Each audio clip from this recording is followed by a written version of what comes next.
이어서 첫 번째 세션 AI 혁명과 AI 가치 네트워크를 시작할 텐데요. 신용식 SKT 엔터프라이즈 AI CEO 담당 부사장님께서 기조 발표를 해주시겠습니다.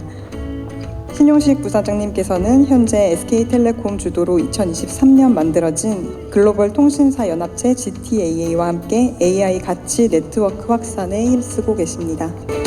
큰 박수로 맞아주시면 감사하겠습니다.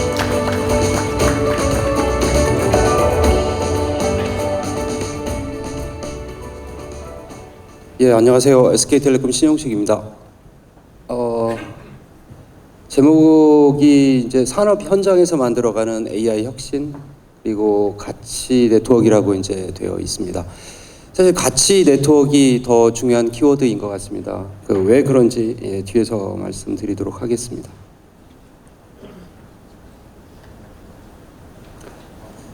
시작하면서 그 키워드를 한번 말씀을 드리고 싶습니다.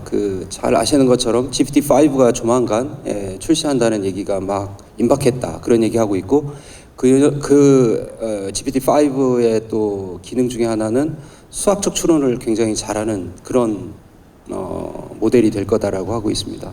근데 이제 그렇게 보면은 사실은 AI한테 저희가 이제 예를 들어서 그런 것 같습니다. AI를 저희가 이용을 할 것이냐 아니면 저희가 AI한테 이용을 당할 것이냐 그 두 축으로 이렇게 갈려지는 점점점 그 갈림길에 있는 것 같습니다. 아시는 것처럼 오늘 어제죠 엔비디아 주가가 많은 증시에 영향을 미치고 있죠.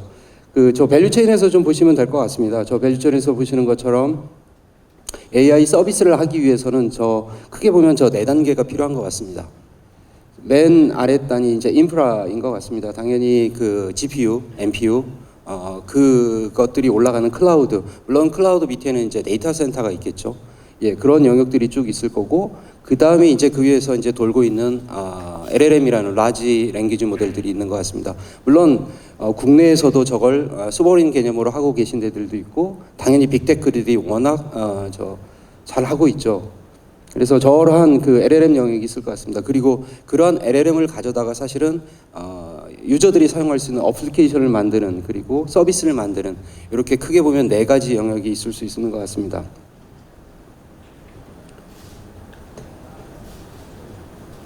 생태계를 좀 살펴보면 사실은 합종 연행이고 이합집산의 연속인 것 같습니다. 예, 보시는 것처럼 DC, 그러니까 아까 말씀드린 클라우드를 하고 있는 AWS, 애저, 국내에도 네이버 등등등 많이 있습니다.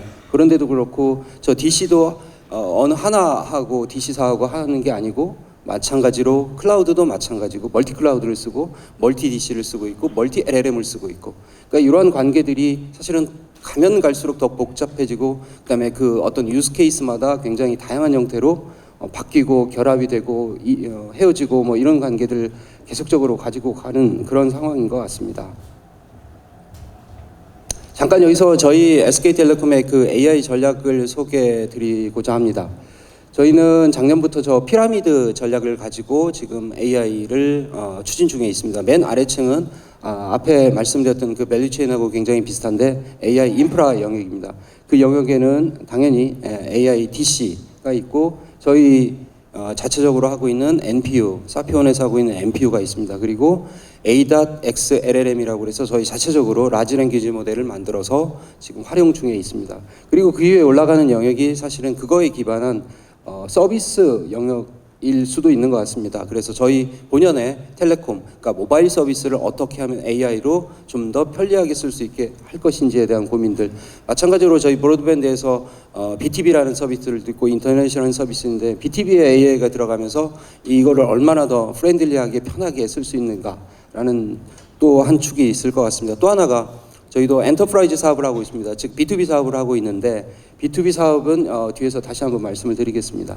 그리고 한 가지가 이제 저것들을 어떻게 보면 통과라는 저희 입장에서는 이제 저 PAA 또는 뒤에서 말씀드릴 BAA가 있는데 결국에 개인을 상대로 하는 AI 에이전트냐 아니면 비즈니스 퍼슨을 상대로 하는 AI 에이전트냐 이렇게 두 개로 구분해서 저희가 사업을 좀 전략을 추진 중에 있습니다. 근데 이제 저희가 이 모든 것을 저희 혼자서 할 수 없습니다. 그래서 저희는 특정 부분에 대해서는 자강, 그리고 나머지 영역에 대해서는 협력을 통해서 문제를 해결하면서 AI의 속도를 높여 나가고 있습니다. 앞에서 말씀드렸듯이 이제 자강과 그 협력인데요. 저 왼쪽은 글로벌을 상대로 한 협력 부분이라고 보시면 될 것 같습니다. 저희 GTA 얼라이언스를 작년 그리고 올해 이제 강화를 해나가면서 추진 중에 있습니다. 저기 보시는 그 T모바일이라든가 소프트뱅크 그리고 EN, 싱텔 그리고 저희가 이제 저 GTA의 파운데이션 멤버이고 그 밖에도 이제 뭐 TM이라든가 BT라든가 뭐 스위스콤이라든가 여러 그 통신사들과 저 연합체를 계속 확대를 해나가고 있습니다. 저 연합체들과의 확대를 할 때 저희 입장에서는 굉장히 저들은 다 통신사입니다. 글로벌 텔코들이고 그러다 보니 텔코 서비스를 하면서 거기서 생기는 어떤 공통의 니즈들이 있습니다. 공통의 페인 포인트들이 있습니다. 그래서 그런 것들을 같이 모아서 문제를 해결하자라는 게 기본적인 그 사상이라고 보시면 될 것 같습니다. 근데 저 서비스, 저희를 포함해서 서비스 회사들이 다 모였다고 해서 문제를 해결하지 못하죠. 결국에 그 밑단에 있는 저 문제를 해결해 줄 수 있는 LLM 그리고 관련된 어떤 솔루션들이 필요합니다. 그래서 저희는 엔스로픽 그리고 오픈 AI 퍼플렉시티 뿐만 아니라 DC 쪽에 관련된 그 글로벌 기업들하고의 협력 체계도 계속적으로 확대를 해나가고 있습니다. 그러니까 글로벌리는 이런 두 개의 축으로 저희가 확대를 해나가고 있고요. 그다음에 국내에서 저희는 K-AI 얼라이언스를 몇 년 전부터 만들어서 지금 계속 저 멤버들을 확대해 나가고 있습니다. 결국에 이제 이 오늘의 그 주제하고도 관련이 있는 가치 네트워크를 어떻게 함께 크게 만들어 나갈 것이냐에 대한 부분이라고 보시면 될 것 같습니다. 그래서 레이어별로 저희가 인프라 영역에서는 사피온, 뭐 예를 들어서 코난, 그리고 베스핀 글로벌 등등 이런 곳과 협력 관계를 유지하고 있고, 그다음에 그 윗단에 이제 AIX 영역에서는 뭐 에드텍을 굉장히 잘하고 있는 스타트업인 몰로코, 그다음에 뭐 산업용 AI 쪽에 마키나락스라든가, 그다음에 시메스 로봇 쪽에 자동 제어, 그다음 비전 기반의 자동 제어를 하고 있는 물류 쪽에 주로 하고 있습니다만, 그런 쪽의 기업들 팬텀 AI라든가 올거나이즈 등과 협력 관계를 유지하고 있고, 그 윗단에 서비스 애플리케이션을 만드는 주요 스타트업이나 전문 기업들과 함께 K-AI 얼라이언스를 지금 결성해서 움직이고 있고, 모든 것들을 사실은 최대한 같이 만들어가기 위해서 많은 그 영역들을 함께 하고 있다고 보시면 될 것 같습니다. 그러면 이제 그러한 그 AI가 주는 가치가, 그러면 실제 이제 AI가 주는 가치가 무엇일까? 이제 큰 두 가지 관점으로 나눠서 말씀을 드리고자 합니다. 첫 번째는 이제 말 그대로 퍼스널, 개인에게 제공되는 AI의 서비스라고 보시면 될 것 같습니다. 결국에 이거는 뭐 일상생활을 하시면서 저한테 도움이 되는 AI 에이전트라는 개념으로 보시면 될 것 같습니다. 가장 기본적인 게 사실은 커뮤니케이션이죠. 여기 계시면 모든 분이 전화기 들고 계시듯이 사실은 이 커뮤니케이션의 기본, 지금까지 뭐 저희가 전화를 보내고 문자를 하고 그다음에 SNS를 주고받는, 물론 뭐 그걸 통해서 웹서치 뭐 이런 것들을 하겠죠. 근데 그러한 과정에서 필요한 불편함들이 분명히 있습니다. 그러한 문제를 해결해 주기 위한 부분, 예를 들어서 제가 지금 이렇게 발표를 하고 있습니다. 근데 전화가 만약에 저한테 온다면 저는 대응할 방법이 없거든요. 이 강의를 멈추지 않으면. 그럴 때 이 제 폰에 있는 AI 에이전트가 지금 예를 들어서 저는 강의를 하고 있으니 문자를 보내줄 수 있겠죠. 지금 30분 뒤에 연락을 하겠습니다. 상황이 이래서 이러합니다. 그러면 뭐 전화를 저한테 했던 분은 이 사람이 왜 이런 것들을 하게 하는 게 사실은 그 커뮤니케이션 쪽에서 AI 에이전트의 역할이라고 보시면 될 것 같습니다. 이런 것들을 향해서 사실은 그 AI 서비스를 지속적으로 저희가 만들어 가려고 생각을 하고 있습니다. 뭐 크게 뭐 이런 것들이 하나의 기능, 지금 방금 말씀드렸던 예제뿐만 아니라 여러 가지 기능들이 사실은 모여야 될 것이고, 특히나 이제 생활을 하시면서 저기 보시면은 뭐 뮤직, 쇼핑, 헬스케어, 그다음에 여행, 등등 여러 가지 금융권, 헬스케어 관련된 데서 많은 앱들을 가지고서 활용을 하시지 않습니까? 결국에 서치를 하고 종류를 찾아보고 하지만 결국에 액션까지는 아직은 같이 못하고 있는 단계이거든요. 그 단계까지를 어떻게 넘어갈 수 있느냐. 그리고 특히나 이제 이 퍼스널 AI 관점에서는 굉장히 어려운 것 중에 하나가 나를 이해를 해야 되지 않습니까? 이 에이전트가. 그러니까 제가 회사에 있을 때하고 제가 밖에 있을 때는 제가 생각하는 범위와 활동의 이런 여러 가지들이 굉장히 넓어지는 거거든요. 그래서 굉장히 그 복잡도가 높기 때문에 훨씬 더 어려운 영역이 될 것 같습니다. 그러다 보니 더더욱이나 혼자서 하기는 힘든 것이죠. 이거 하나 예인데요. 애플리폰입니다. 그 올해 MWC 때 T모바일에서 발표를 했던 건데 버튼을 누르면 앱이 없습니다. 그래서 버튼을 누르고 음성으로 뭐뭐뭐 해줘. 이렇게 하면 이제 이거 하는데 얘는 이제 바르셀로나에서 프랑스 가는 뭐 출발하는 비행기편 알려줘. 그럼 이렇게 이제 쫙 서치를 해서 보여줍니다. 근데 여기까지거든요. 사실은 여기 다음으로 그래서 얼마고 어떻게 돼 있고 결제까지 예약까지 해서 그 결과 알려줘. 근데 그 액션까지 못 가고 있는 단계인 거죠. 사실 여기까지 가는 것도 굉장히 어려운 일이긴 하죠. 하지만 궁극적으로 AI가 지향하는 서비스는 결국 나를 대신해서 내가 다른 일을 할 수 있도록 도와주는 역할을 해야 되는데 결국 액션까지 가는 게 이제 숙제일 것 같습니다.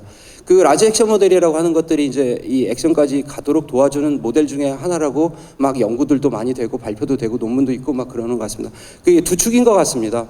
그러니까 사람이 하던 그 웹에서 뭐 이렇게 하고 하는 그거를 사진 찍어가지고 비전 AI를 통해서 그대로 모사하는 그러한 하나의 축이 있는 것 같고요. 또 하나는 결국에 예약을 하려면 예약 플랫폼하고 API 연동을 해야 될 거고 결제를 하려면 결제 플랫폼하고 연동을 해야 될 텐데 그러한 것들을 AI가 진짜로 알아가지고 다 연동까지 해서 실행해주는 굉장히 어려운 단계로 가는 것 같습니다. 그렇지만 그런 단계를 가기 위해서 사실은 지향하고 모든 기업들이 이제 특히나 서비스를 만드는 기업들은 그걸 향해서 계속적으로 이제 준비하고 개발하고 그렇게 진행을 하고 있는 것 같습니다.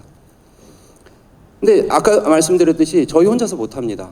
결국에 AI 서비스가 완성이 되기 위해서는 굉장한 에코시스템과 같이 네트워크가 함께 해야지 가능한 것이라고 보고 있습니다. 예를 들어서 저쪽에 이제 왼쪽에 있는 것들은 사실은 예를 들어 저희 입장에서 휴대폰을 사용하시는 고객의 굉장히 많은 데이터들을 저희가 볼 수 있습니다. 물론 당연히 비식별화해서 봅니다. 그 개인정보보호법에 위반되지 않게. 그래서 저러한 부분 왼쪽에 있는 데이터들은 상당 부분 그래도 알 수 있습니다. 그러니까 저희가 해결해 문제를 좀 풀 수 있는 영역이기도 합니다. 근데 오른쪽 영역을 보시면 저희가 앱을 하는 것도 아니고 그렇다고 여행 앱을 하고 있는 것도 아니고 저희가 쇼핑을 하고 있는 것도 아니고 결제를 하고 있는 것도 그러니까 결국에 이 하나의 서비스가 이루어지기 위해서는 굉장히 많은 그 에코 시스템이 함께 돌지 않으면은 하나의 서비스가 나오지 않을 거라고 보고 있습니다. 그래서 이러한 것들을 과연 어떻게 만들어 갈 거냐? 사실 자료에 담지는 않았습니다만 저희 입장에서는 두 가지 축으로 보고 있습니다. 이 퍼스널 AI도 사실은 예를 들어서 제 폰에 들어가 있는 프라이머리 AI 에이전트가 있을 것 같고요. 그리고 이 녀석과 연동하는 이런 앱에 들어가는 버티칼, 세컨더리 AI 에이전트가 있을 거라고 보고 있습니다. 그래서 그 둘 간의 계속적인 이런 API 연동을 통해서 뭔가 교감이 되지 않으면 사실 앞에서 말씀드렸던 그런 예제, 이그젬플, 시나리오, 씬이 완성이 안 되거든요. 그래서 그런 것들을 어떻게 사실은 잘 만들어 갈 거냐 저희 혼자 못합니다. 계속 말씀드렸지만 결국 이러한 에코시스템들과 같이 생태계를 만들어가고 서비스를 만들어 가고자 하는 게 이제 저희의 방향이기도 합니다. 다음은 이제 엔터프라이즈 쪽입니다. 엔터프라이즈는 B2B, 일과 관련된 얘기죠. 아까 서두에 말씀드렸듯이 개인을 이 AI가 돕기 위해서 알아야 되는 이 지식의 바운더리와 그러니까 이 사무실에서 일할 때, 공장에서 일할 때 이 사람의 바운더리는 굉장히 달라지거든요. 그래서 이쪽은 훨씬 쉬울 거라고 보고 있습니다. 개인에 비해서는. 근데 이제 이 문제가 사실은 그런 얘기를 좀 먼저 드리고 싶습니다. 잘 아시는 거죠. 인구 절벽으로 가고 있지 않습니까? 실제 숫자를 가지고 한번 말씀드려요. 앞으로 10년 뒤에 저희 그 취업자의 30%, 3분의 1이 정년 퇴직을 합니다. 그러니까 저희 인구가 대략 5,170만 뭐 이렇게 되는데 그 중에 생산 가능 인구를 보시면 밑에 쪽 위쪽을 떼시면 그러면은 한 3천만 명이라고 저희가 보고 있거든요. 3천만 명에서 3분의 1이면 1,000만 명 정도가 빠져나갑니다. 정년 퇴직을 하십니다. 또 하나 출산율이 저조하기 때문에 생산 가능 인구가 매년 지금 현재 1%씩 감소하고 있습니다. 그러면 그걸 보면 10년 뒤에 10%가 감소하고 아까 정년퇴직으로 30%가 빠져나갑니다. 그럼 10년 뒤에는 저희 그 생산 가능 인력의 40% 정도가 빠져나가게 되는 거죠. 굉장히 심각한 문제인 거죠. 결국 일을 하실 분들이 없는 거죠. 실제로 저희 그룹사의 관계사 중에 모 공장에는 그 생산 설비를 다루시는 분들이 한 1,500명 정도 지금 애직이 있습니다. 근데 27년이면 2, 3년 뒤지 않습니까? 27년이 되면 절반에 해당하는 700명이 정년퇴직을 하십니다. 저희가 뭐 구조조정을 하는 게 아니고요. 굉장히 그 부분을 과연 무엇으로 어떻게 채울 거냐. 라는 부분이죠. 그걸 채우는 방법은 그렇죠. 신입사원을 빨리 뽑아서 교육을 시키고 뭐 전문성을 막 끌어올린다. 하지만 비용과 시간 계속 필요할 거고요. 이게 또 하나 방법이 결국 외국인 노동자라는 해법도 있습니다. 조선소 같은 경우는 이미 4,500명이 외국인 노동자분들입니다. 그러니까 전체 직원의 34%에 해당됩니다. 근데 과연 그런 분들이 전문성을 과연 커버를 해줄 수 있겠느냐라는 거죠. 그러니까 그런 측면에서 해도 그것도 역시나 어떻게 보면 단기적인 해결 방안이라고 보고 있는 거죠. 그럼 세 번째로 볼 수 있는 게 결국 AI가 대안이 아니겠느냐. 그 공백, 아까 말씀드렸듯이 그렇게 많이 빠져나간 인력을 과연 누가 채워줄 건데라는 숙제가 있는 거죠. 그래서 공장이나 이런 쪽에서는 특히나 그런 것 같습니다. AI를 통해서, 물론 AI를 가기 위해서는 IT, DT 그리고 AT라는 단계를 거쳐서 가야 될 거라고 보고 있습니다. IT도 요즘에는 사실은 IT는 대부분 되어 있죠. 근데 DT가 안 돼 있어서 AT를 못 올리는 경우들이 굉장히 많고, 아까 말씀드렸듯이 향후 5년, 길게 보면 10년 내에 AT 수준을 높여야 되는데 DT가 안 돼 있으니 DT를 하는 데부터 돈이 들어가는 거죠. 그러니까는 돈도 투자를 해야 돼도 시간은 없고, 그러니까 그 투축에 관련된 싸움들을 굉장히 공장 현장에서는 많이 하고 있는 것 같습니다. 그러면 그런 것들을 해결해 주기 위해서 결국에 공장에서 요구하시는 건 AI 알겠습니다. 근데 그래도 사람이 없지 않습니까? 사람을 대체해 줄 수 있는, 궁극적으로는 즉 밸브를 온오프 할 수 있는 대안이 있어야 되는 거 아닙니까라는 게 이제 현장의 목소리인 거죠. 그거를 하기 위해서 결국에 라지 액션 모델이라고 하는, 즉 액셔너블 AI까지 결국에는 가야 될 거라고 보고 있습니다. 그걸 해결해 주는 건 자동차일 거고 로봇일 거고 그러겠죠. 그러니까 그 단계까지가 사실은 아까 앞에서 그 몇 가지 숫자 데이터 말씀드렸지만 멀지 않은 미래인 것 같습니다. 그래서 그런 것들을 어떻게 최대한 빨리 채워나갈 수 있느냐가 이제 저희가 함께 풀어야 될 숙제인 것 같습니다. 엔터프라이즈 영역에서는 당연히 제조, 금융, 저 모든 인더스트리에서 대부분 아까 말씀드린 현상들이 굉장히 일어나고 있는 것. 특히나 오랫동안 사업을 영위해왔던, 예를 들어서 제조, 화학, 통신 분야도 마찬가지입니다. 그런 에셋 헤비 인더스트리에서의 그런 경향들이 굉장히 더 심한 것 같습니다.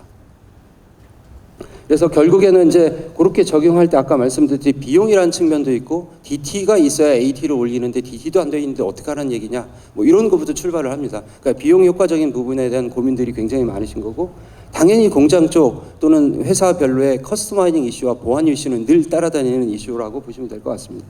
특히나 이 또한 굉장히 좀 그런 것 같습니다. 그러니까 예를 들어 같은 제조 영역이라도 예를 반도체를 제조하는 쪽과 자동차를 제조하는 쪽과는 완전 다른 도메인 난리지가 필요한 거지 않습니까? 그러니까 어느 한 기업이, AI 기업이 그 영역에 들어가서 뭔가 할 수는 있겠으나 전체를 다 한다, 이건 불가능한 것 같습니다.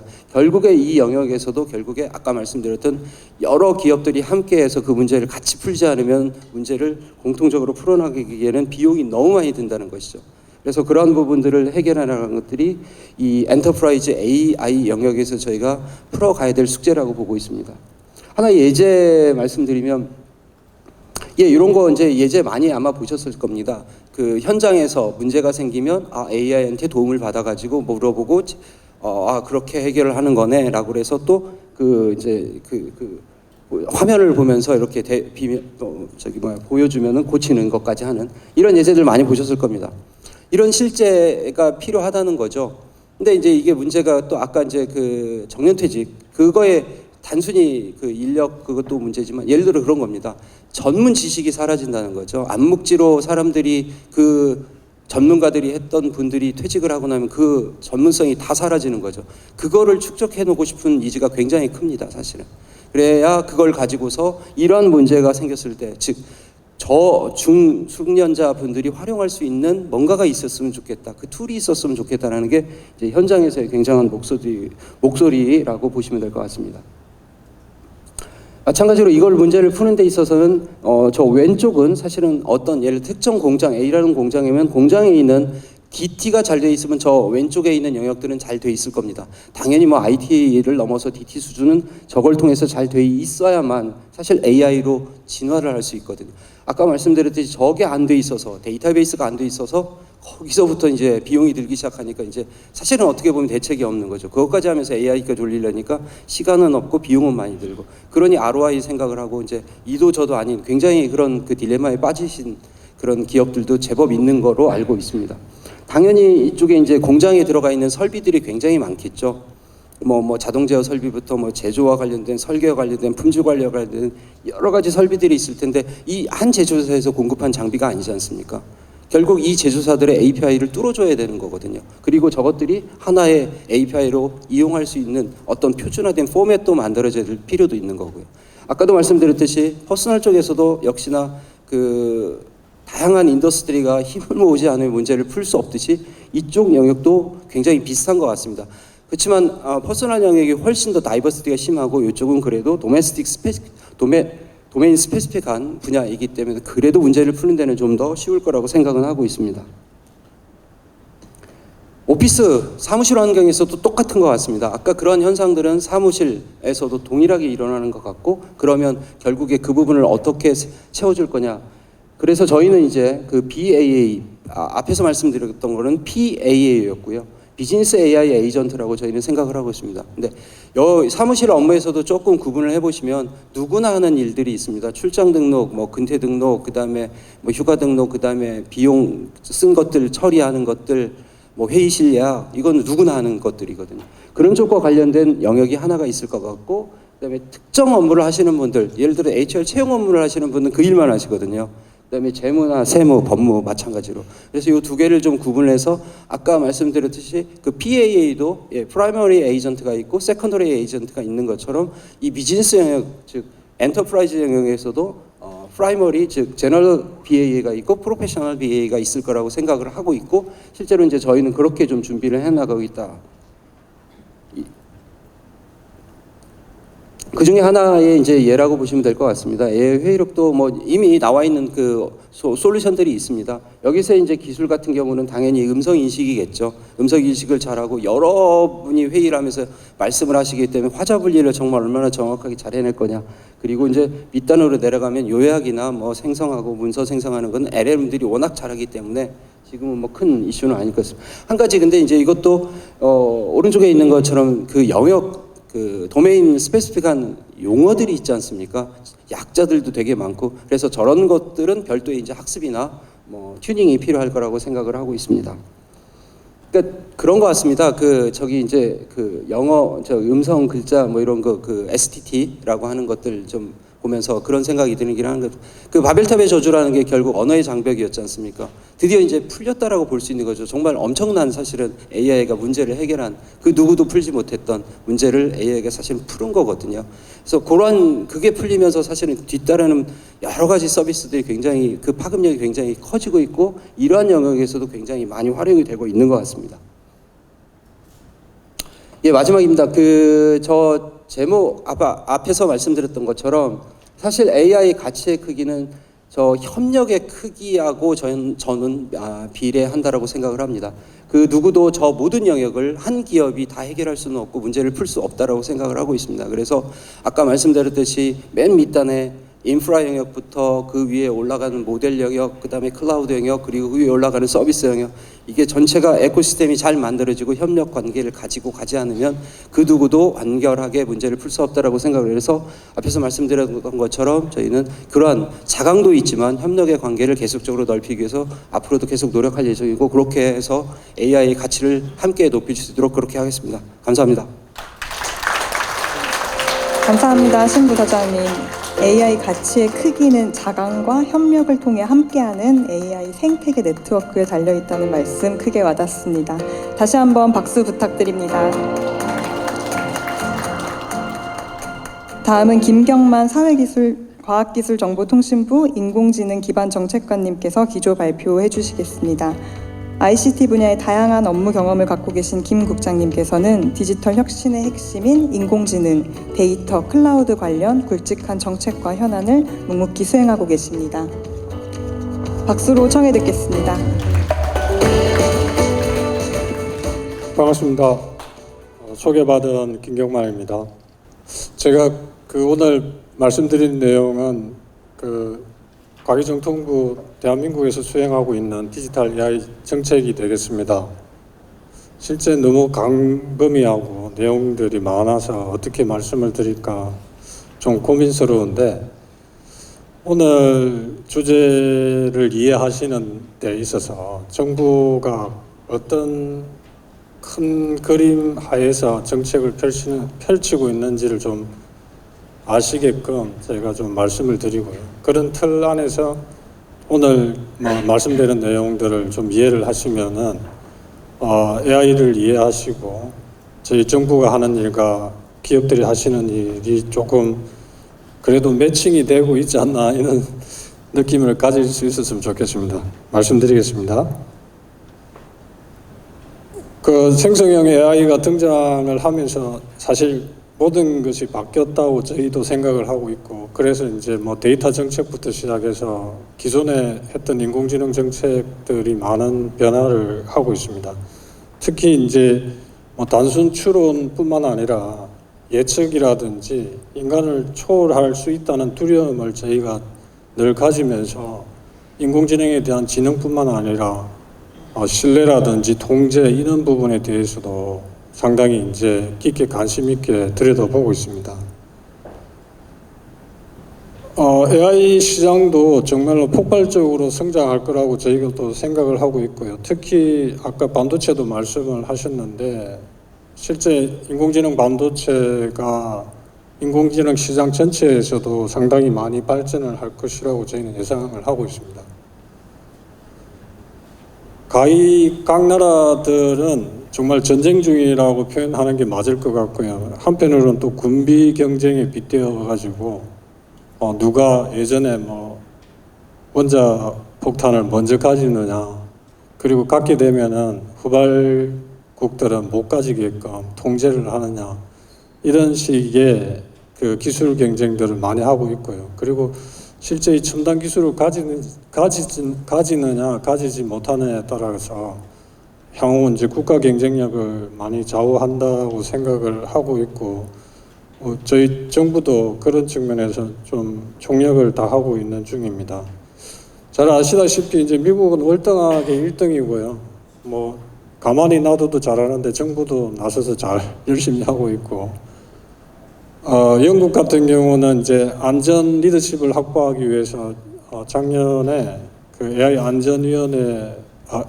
안전 정상회담을 첫 번째로 열었고요. 올해 또 대한민국이 5월에 AI 정상회담을 열었는데요.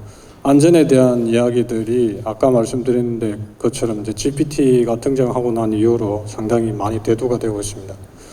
유럽은 그 GDPR이라든지 DMA, DSA는 그 일반 디지털 세상의 규제 법률들을 발표를 하면서 유럽의 규제 정책을 전 세계에 이제 퍼뜨리는 이른바 브러셀 효과를 누리고 있는데, 뭐 저희가 좀 이해해야 될 것은 유럽은 사실 디지털 인프라가 그렇게 뭐 썩 좋지 않습니다.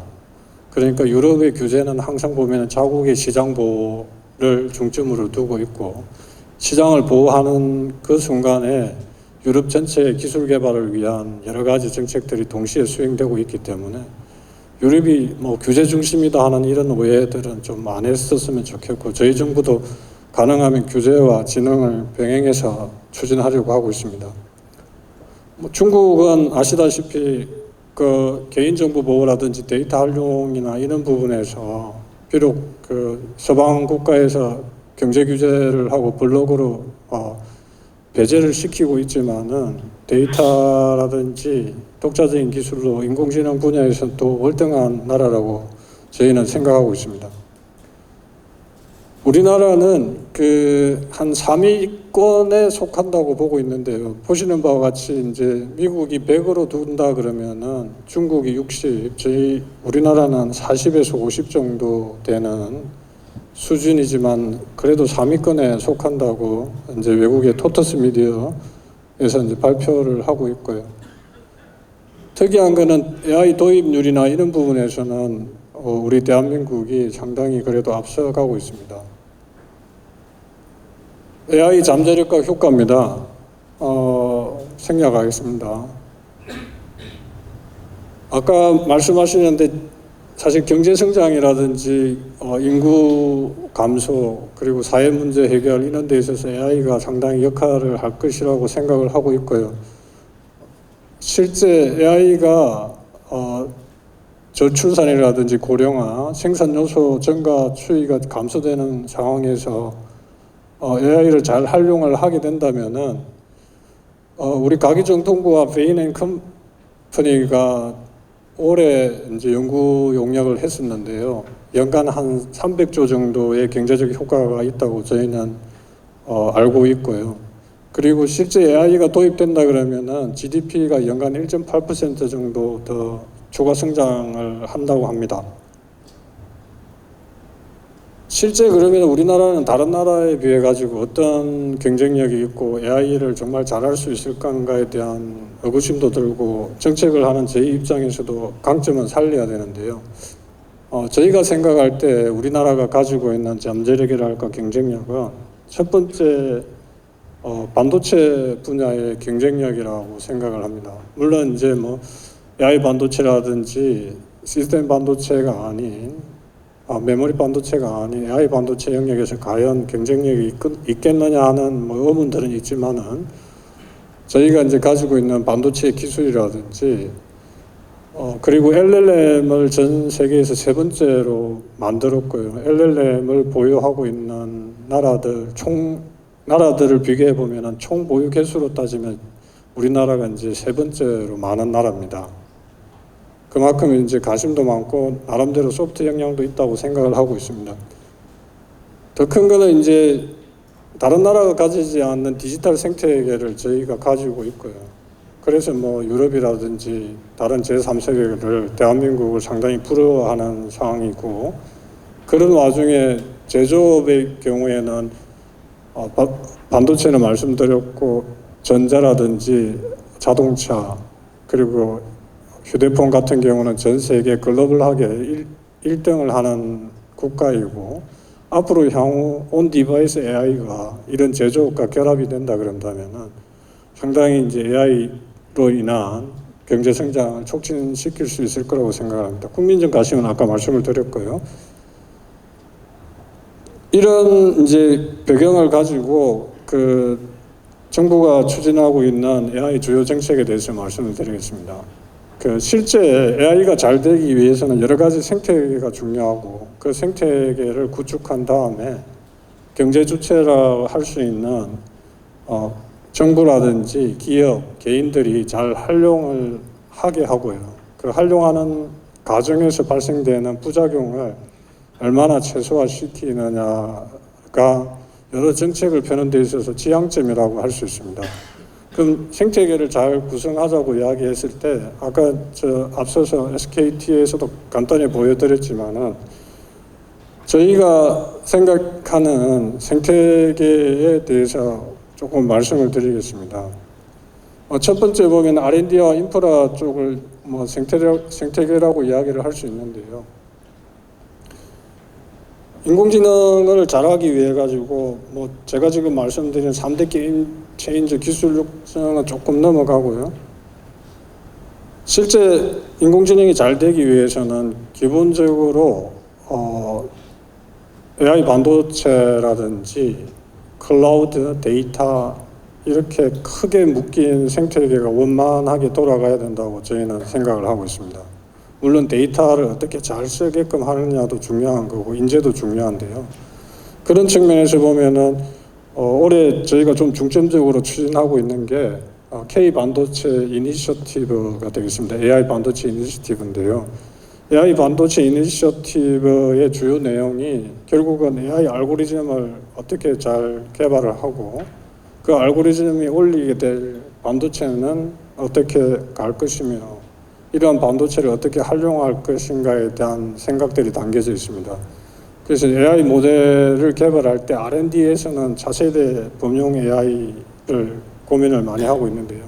지금 과연 GPT-4로 뭐 대표되는 트랜스포머 기술이 앞으로도 계속 갈 것이냐에 대한 의문도 좀 있고요. 그 다음에 그 다음 세대의 기술은 무엇인가에 대한 끊임없는 이야기들이 있지 않습니까? 뭐 뉴런 기술이라든지 신경망 기술 이런 이야기들이 나오기 때문에 그거에 대한 대비가 좀 있어야 될 것 같고요. 반도체도 경량 저전력화가 너무나 중요합니다. 뭐 오늘도 저희가 GPT를 많이 쓰게 되면은 지구가 그만큼 뜨거워지고 힘들어진다 그러고 전력에 대한 문제들이 많기 때문에 반도체 분야에서는 경량 저전력 AI가 반드시 필요하고요. 세이프티 문제는 그 통제 가능성을 제가 아까 말씀을 드렸는데 파라미터 개수가 너무 많아짐으로 인해 가지고 안 그래도 설명 가능성에 대해서 회의를 갖고 있는 인공지능에 대해서 과연 인간이 인공지능을 얼마나 적절한 시점에서 통제를 할 수 있을까에 대한 우려들이 많이 있고요. 그 우려에 대한 기본적인 고민들이 전 세계적으로 AI 안전연구소라는 이름으로 지금 논의가 되고 있는 상황입니다. 메모리에서는 PIM이라는 그 프로세스 인 메모리, 연산과 메모리를 한 곳에 모으는 작업들을 하고 있고요. 아까 말씀 저전력, 반도체 8개 공정 중에서 중요한 게 신소재하고 패킹인데요. 그 부분에 대한 연구 개발도 하고 있습니다. 온 디바이스 AI하고 슈퍼 컴퓨팅도 좀 참조를 해주시면 되겠습니다. 데이터 센터에 대한 개념이 대단히 중요하다 생각을 하고, 그리고 이제 표현은 데이터 센터라고 되어 있지만 실제는 클라우드라고 말씀을 드리고 싶습니다. 저희는 이제 인공지능을 발전시키는 데 있어서 클라우드가 인공지능의 심장이라고 표현도 하고요. 진짜 클라우드 기술이 결국은 대한민국 인공지능 기술의 총본산이 아닌가 이렇게 생각을 하고 있습니다. 그래서 이제 K 클라우드 프로젝트를 지금 추진을 하고 있는데요. 실제 외국의 클라우드 업체들이 뭐 아마존이라든지 MS가 대한민국 시장을 많이 독과점을 하고 있는데, 그 클라우드를 운영할 때 들어가는 이제 반도체라든지 클라우드 운영 기술이라든지 이 모든 것들이 사실은 외국의 제품들이고 외국의 서비스들이지 않습니까? 실제 이제 그런 면에서 이런 인프라, 클라우드 인프라를 정말 독자적으로 대한민국이 가질 수 있느냐, 아니면은 외국의 기업들이 가지고 있는 인프라를 대한민국이 어떤 주도권이라든지 운영권을 가지고 실제로 컨트롤할 수 있느냐, 이런 개념들이 상당히 중요하게 등장을 하고 있습니다. 그런 면에서 이제 반도체도 한국형 클라우드를 만들면서 테스트베드 역할을 해드리고 싶고요. 데이터 센터 구축 같은 경우는 지금 업계에서 제일 힘들어 하시는 게 이제 GPU에 대한 문제인데요. 그 GPU에 대한 공급 문제를 고민하고 있습니다. 클라우드를 통해서 뭐 나가는 서비스들은 너무나 잘 아시기 때문에 말씀 생략하겠습니다. 그래서 저희가 지금 국산 AI 반도체를 활용한 K 클라우드 기술 개발을 하고 있습니다. 제가 이제 드렸던 말씀, 물리적인 인프라를 어떻게 구축하고 클라우드 운영에 관한 그 소프트웨어 기술을 어떻게 확보할 거냐, 이런 문제들을 많이 고민을 하고 있습니다. 인재 부분입니다. 인재가 사실 많이 부족하고, 실제 그 조금 인재를 좀 양성했다고 생각을 하는 순간 외국 기업으로 다들 가시고 이러기 때문에 뭐 현장에서 특히 실력 있는 인재들에 대한 욕구나 갈망이 많다고 생각을 하는데요. 그래서 저희가 지금 고민하고 있는 게 AI 스타 펠로우십이라는 게 있는데, 요거는 AI 연구소하고 산업계가 합동으로 연구 개발을 하는 프로젝트고, 글로벌 인재 양성 같은 경우는 올 9월에 그 저희가 유욕대랑 같이 그 연구센터를 만들 겁니다. 한 5년간 대략적으로 500억 정도가 투입될 것이고, 한국에서도 연구 거점 형식으로 한 450억 정도가 투입되면서 인재 개발을 좀 열심히 하려고 하고 있습니다. 다른 것들은 좀 참고해 주시고요. 실제 이렇게 이제 인프라가 많이 조성이 되고 나면은 정말 그 정부나 개인이나 비즈니스 하는 쪽에서 많이 쓰셔야 되고요.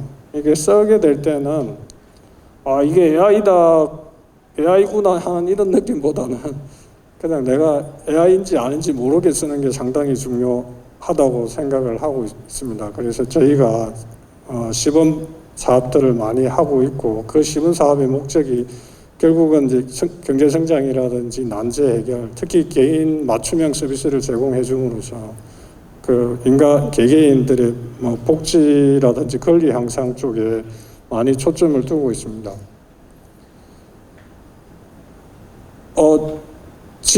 지금 보시면 지역마다 이제 AI가 상당히 중요하다 보니까 지역의 AI 거점을 만들고자 하는 지자체들이 많고요. 특히 이제 강주 같은 경우는 5년 전부터 AI 집적 도시를 만들어서 많이 발전을 하고 있고 좋은 모범 사례를 보여주고 계시는데요. 사실 보면은 이제 그런 말들이 있지 않습니까? 이 성남 위와 성남 밑으로 따졌을 때 모든 ICT 기업은 그 성남과 이쪽 위로만 있는 거지, 판교를 말씀드리는데 판교 위쪽으로 있는 거지 아래쪽은 안 내려간다고 그러는데, 저희가 초고속 인터넷망을 만들 때도 인프라가 깔리니까 그 위에 이제 많은 컨텐츠들이 차곡차곡 쌓였듯이 지역에도 많은 거점이 필요하다고 생각을 하고 있고, 강주나 대구 쪽에 예타 사업들을 추진하고 있습니다. 마지막으로 말씀드리고 싶은 것은 이제 글로벌 선도에 대해서 말씀을 드리겠습니다. 대한민국이 어디 가든지 간에 이제 자부심을 느끼게 하는 나라가 되었다고 저는 생각을 하는데요. 그런 면에서 보면은 이제는 새로운 세상, 특히 4차 산업혁명이라고 이야기하는 이 시점에 필요한 룰 세팅을 하고 있는데 대한민국이 어떤 역할을 할 것인가도 사실 진지하게 고민을 하고 있습니다. 새로운 룰에 대해서 저희가 세팅을 한다는 것은 결국 우리 기업이라든지 우리 국민들이 우리에 맞는 룰을 가지고 세계에서 논의를 할 수 있는 그런 측면이 있기 때문에 룰 세팅하는 데 상당히 공을 들이고 있다는 말씀을 드리겠습니다. 저희가 디지털 권리장전을 발표를 했는데요.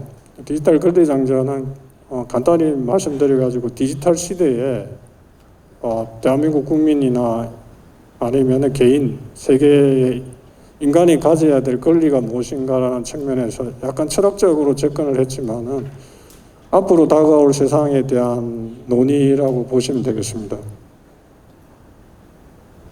서울 정상회담에 대해서 말씀을 드리겠습니다. 서울 정상회담이 이번 5월에 열렸는데 영국이 1차 회의를 하면서 안전에 대한 이야기만 말씀을 많이 나눴거든요. 세계 각국이. 근데 서울 정상회담은 안전뿐만 아니라 혁신 포용의 문제까지도 다루게 됩니다. 그리고 이제 초고대 인공지능 기업, 대한민국의 기업들도 포함되지만은 초고대 인공지능을 만드는 기업들이 안전한 인공지능, 신뢰할 수 있는 인공지능을 개발하기 위해서 자기네들이 지켜야 될 규약들을 서명하고 발표를 합니다. 우리나라도 이런 측면에서 이제 저희 생각으로는 한 11월 정도가 가능할까 이렇게 생각하는데 안전연구소를 만들려고 합니다. 이 안전연구소는 아까 말씀드린 것처럼 기본적으로 그 10의 25성이나 10의 26성 10의 25성이나 26성 플롭스에 해당되는 진짜 큰 인공지능이 저희 통제를 벗어날 수 있는 위험에 대한 컨트롤을 주 목적으로 하고 있고 그것뿐만 아니라 이제 신뢰에 관련된 이런 정책을 펼치게 될 것입니다. 진짜 마지막입니다. 인공지능 기본법입니다. 요즘에 이제 너무 핫하게 논의되고 있는 인공지능 기본법에 대해서 말씀을 드리겠습니다. 인공지능에 대해서 사실은 미국은 규제를 하지 않고 유럽은 규제를 많이 하고 있으니까 대한민국은 중간에서 어떻게 할 것인가 이렇게 이제 말씀들을 많이 하시는데, 아까 제가 말씀드린 것처럼 유럽은 결국은 자기 규제의 대상이 결국 유럽의 기업들이 아닌다는 게 대단히 중요합니다. 유럽 시장을 주름 잡고 있는 것은 미국 기업들이고, 물론 또 대한민국 기업도 있지만 주로 규제의 대상이 미국 기업이라는, 중국 기업이라는 게 중요하고, 그런 규제를 통해서 자국들의 그 체력을 강화시키는 샌드박스라든지 여러 가지 중소기업 지원책들을 연달아서 이제 펼치고 있는 거거든요. 그럼 이제 대한민국은 인공지능에 대한 규제를 어떻게 할 것이냐에 대한 이야기를 미국을 바라보게 되면 미국 같은 경우는 100, 아까 제가 보여드린 것처럼 100이라는 지수를 가진 정말 절대 강자인데 미국도 요즘에는 안전이라는 영역에 대해서는 특히 초고대 인공지능에 대해서는 규제의 방향성을 잡고 있습니다. 제가 아까 말씀드린 대로 인간이 통제가 불가능한 인공지능에 대해서는 어느 정도 이제 위험성을 느끼고 있다는 거고요.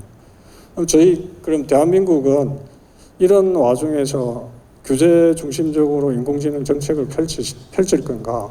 아니면은 미국처럼 초거대 인공지능만 하면 되는 건가? 이런 고민에 빠지지 않습니까? 대한민국이 인공지능 분야에서 세 번째 정도에 위치하는 강국이고 다른 나라들이 부러워하는 디지털 생태계가 있기 때문에 외국 기업이 우리나라에 와서 어느 정도 활동하는 데 있어서 항상 견제구를 날릴 수 있는 그런 나라였다고 생각을 하는데요. 그 인공지능은 어떻게 키울 것이며 대한민국 인프라는 어떻게 만들 것인가에 대한 고민의 답은 있다고 생각을 합니다. 저희는 가능하면은 인공지능법이 규제보다는 지능에 좀 초점을 뒀으면 하고요. 또 하나는 아무리 좋은 규제도 신뢰가 바탕이 되지 않으면은 그 지능 정책도 소용이 없지 않습니까? 그래서 이제 실제 한국에 맞는 규제가 필요하다고도 생각을 합니다. 필요 최소한의 규제가 필요하고요. 그렇지만 유럽처럼 그런 목적성이라든지 애매모호한 규정이 과연 대한민국 사회에서 맞아질까 하는 의문도 좀 있습니다. 아무튼 법이라는 게 각계 계층에 계신 분들이 다양한 의견을 말씀을 하시고 그게 수렴되어 갖고 만들어지는 게 법이기 때문에 어느 한쪽으로 경도되지 않고 좋은 의견들이 모아져서 올해는 꼭 인공지능법이 통과됐으면 하는 바람이 큽니다. 그리고 포용법은 아까 말씀드린 것처럼 실제 저희가 인공지능을 하고 나가고 나서 뒤처지는 그 분들이 상당히 많습니다. 노인들도 그렇고요. 저기 계신 분도 그렇기 때문에 그런 분들도 소외받지 않게 하기 위해서 저희가 이제 종합적으로 지원하는 법이 되겠습니다. 말씀드린 바와 같이 좀 시간이 제가 조금 오버돼서 죄송하고요. 정부는 생태계를 잘 만들고 활용도 잘 하면서 그리고 이제 글로벌 기업을 만드는 데서도 뒤치지 않는 명실상부한 경제 강국일 수도 있고요. 글로벌 모범 국가가 될 수 있도록 열심히 하겠습니다. 감사합니다. 감사합니다, 김 국장님. 대한민국이 AI G3로 도약할 수 있도록 민관이 힘을 합치기 위해 오늘 이 자리가 마련된 게 아닌가 생각됩니다. 다시 한번 감사의 말씀 전합니다.